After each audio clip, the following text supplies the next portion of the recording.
Measurement எப்படி குறிக்கணும் அப்படின்னா, நம்ம 2.25 இன்ச் எடுத்திருந்தோம் இல்லைங்களா? இந்த இடத்துல சைடு ஜாயின் பண்ணுற இடத்துல. ஸோ அந்த 2.25 இன்ச் கூட 1 இன்ச் ஆட் பண்ணிவிட்டு 3.25 இன்ச் வரும். ஸோ 3.25 இன்ச்சை இந்த இடத்துல நம்ம குறிச்சுக்கலாம்.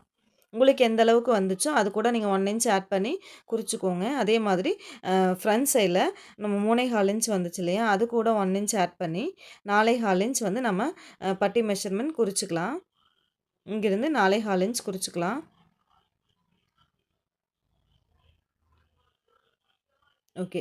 இப்ப நம்ம 2 பாயிண்ட்டையும் நம்ம குறிச்சாச்சு. இப்ப சென்டர் பாயிண்ட் குறிக்கிறதுக்கு நம்ம இங்கிருந்து ஒரு மெஷர்மெண்ட் எடுக்கணும். எப்படின்னா, இப்ப நீங்க வேஸ்ட் மெஷர்மெண்ட் 30 இன்ச்சுக்குள்ள இருந்துச்சு அப்படின்னா, நீங்க 3.25 இன்ச் அகலம் எடுத்துக்கலாம் இந்த இடத்துல இருந்து. அதுவே நீங்க 31 இன்ச்சுக்கு மேல வேஸ்ட் மெஷர்மெண்ட் இருந்துச்சு அப்படின்னா, 4 இன்ச் இந்த இடத்துல இருந்து நீங்க எடுக்கணும். நம்மளுடைய வேஸ்ட் மெஷர்மெண்ட் எவ்வளோ? 27 இன்ச். ஸோ நான் 3.25 இன்ச் வந்து இந்த இடத்துல இருந்து குறிச்சுக்கிறேன்.